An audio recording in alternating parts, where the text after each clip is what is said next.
This is JMC2015, question 11. What is the smallest prime number that is the sum of three different prime numbers?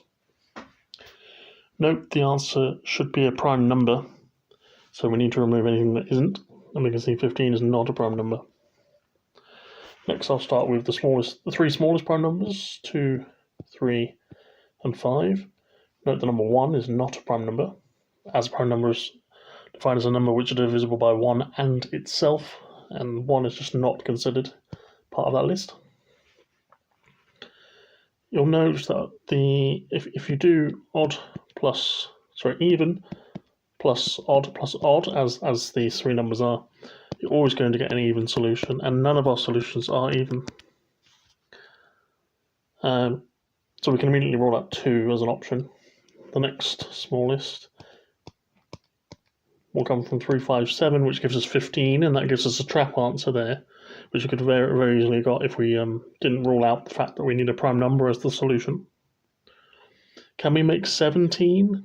That would happen if we could put a 9 here, but we can't because that's not a prime. Can we get 11? Yes, we can get 11. Can we get 19? Yes, we can, by instead making this 11.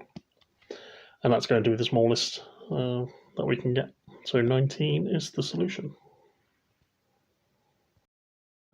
This is Junior Mathematics Challenge 2015, question 12. A fish weighs the total of 2 kilograms plus a third of its own weight. What is the weight of the fish in kilograms? So it's a bit of a tricky question at first glance. Clearly we're going to have to try and put in some kind of algebra here and solve an equation, that sort of thing. It's quite difficult, so we have to be very careful with the way it's worded. A fish weighs a total of 2 kilograms plus its own weight. So 2 plus a third of its own weight, which we'll call W, equals W.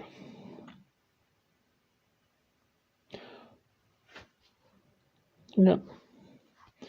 Then we just solve for W in this case. So 2 equals 2/3 W. Multiply both sides. Both sides by 3/2. There goes 3 on the left, equals W on the right.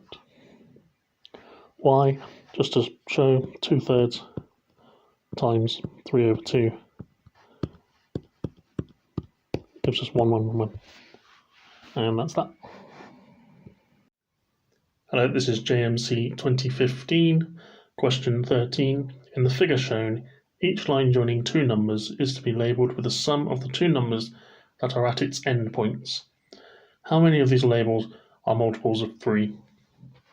So this looks like quite a complex question at the start, and I can't really think of many speedy solutions for this question. I'd probably suggest just writing down, well, noting that the highest sum you're possibly going to get here is 15 from the sum of 7 and 8. So I'd probably write down all multiples of 3 up to 15, and then just try and see what sums you can get, really. I can't think of much faster solution than that. So you're going to get a 1, and you need to be very careful on ordering these so you don't miss anything. 1 plus 2. 1 plus 2, 1 plus 4, 1 plus 8. That's your 1s. And then you can move on to your 2. And also you don't want to go backwards in this, otherwise you'll be double counting. So 2 plus 4. And already I went out of room because I didn't give myself enough, which is fine. 2 plus 7. Can we get to 12? No, we can't, so we stop there, and then we could go to 3. 3 plus 6 gives us the 9. And that's all we can get. 4 plus 5 here.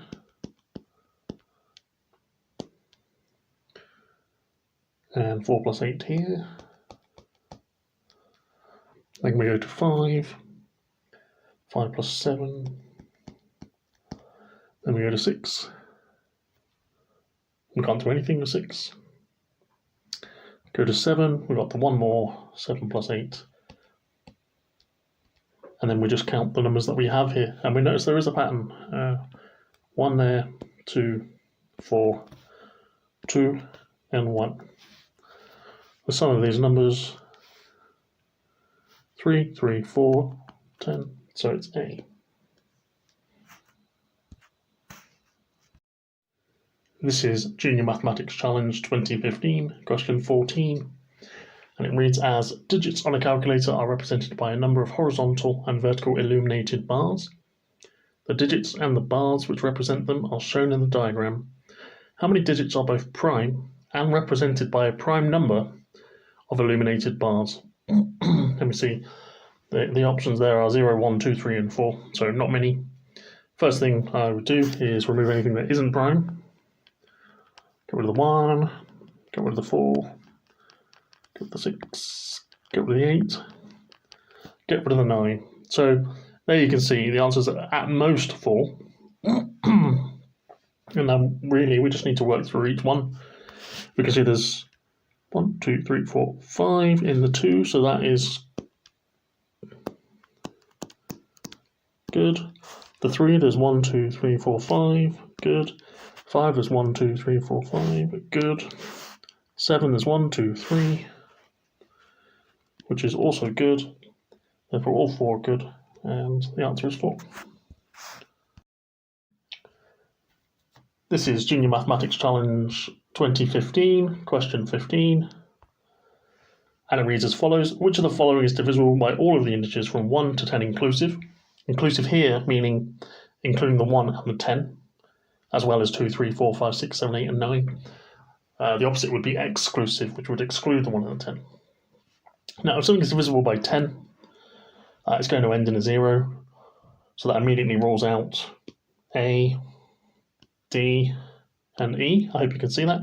These will not end in a 0, looking at the last digits of the numbers involved.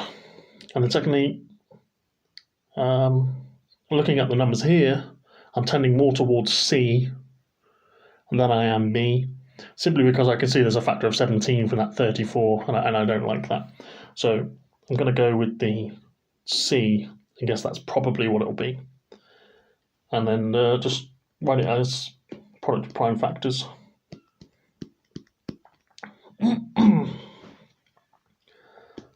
5 times 9. 9 is the same as 3 squared. 8 times 7, and 7 is 3 cubed, so we've got the product can be written as